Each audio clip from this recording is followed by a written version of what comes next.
Alright, hello everyone one more time. Today's video, I don't have the car here with me, but I want to talk a little bit about this problem that I run to on this 2009 BMW 328i. So what happened is that we received the car for other repairs that I will mention later on, but the main problem that I run through, it was the ABS. After you remove, replace, or work on the DME system, it requires to recalibrate the ABS unit, and the codes that will appear there. I mean, if you have some other codes, of course you have to get rid of them. There's some other conditions that needs to be met. For example, it requires not to have any TPMS or tire pressure monitor codes at all. And it requires that you have to align the steering wheel first, and as well not having any troubles with the steering wheel angle sensor.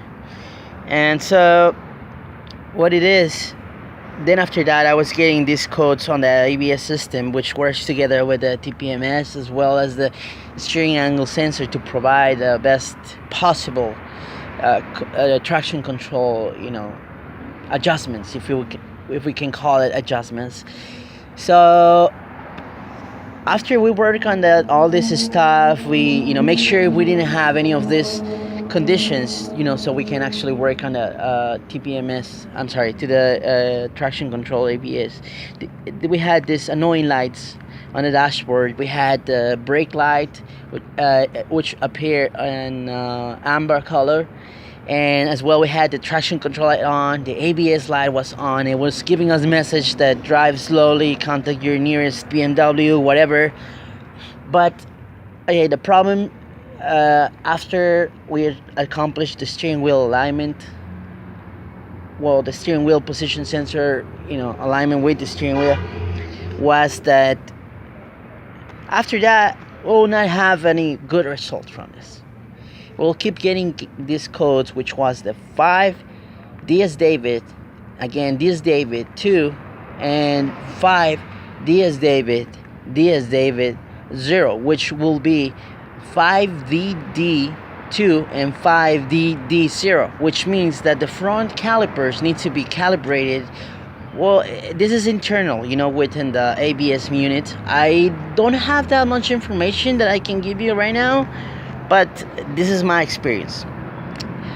So, all right, this is another thing that you guys have to make sure whenever you guys work on this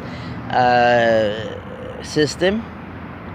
What I'm going to say, it might sound weird or not, and if you guys are not professionals, you might need to take this in consideration. If you guys take it to a repair shop and they say, okay, you need brakes, you will be like, okay, what this has to do with this? Well, the reason for that is because you have to have the right fluid level, the brake fluid level, at the highest point.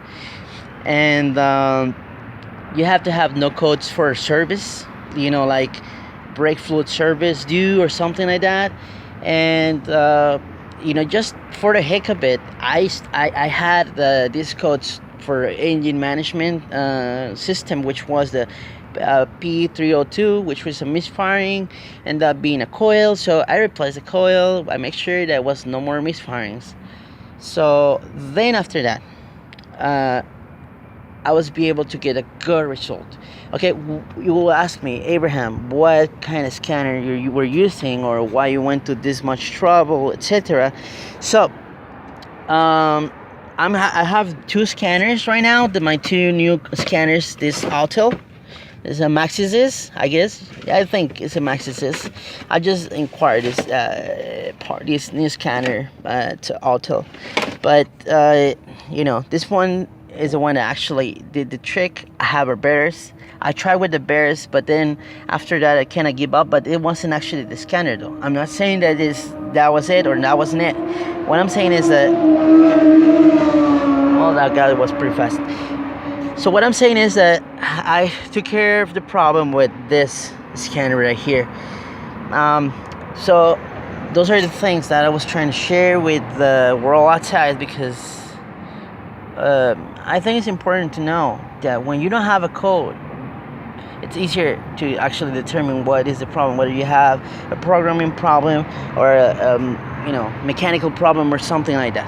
However, with this information, there's not too many resources out there, that give us a hint or a clue what's happening with the system when you get this kind of codes.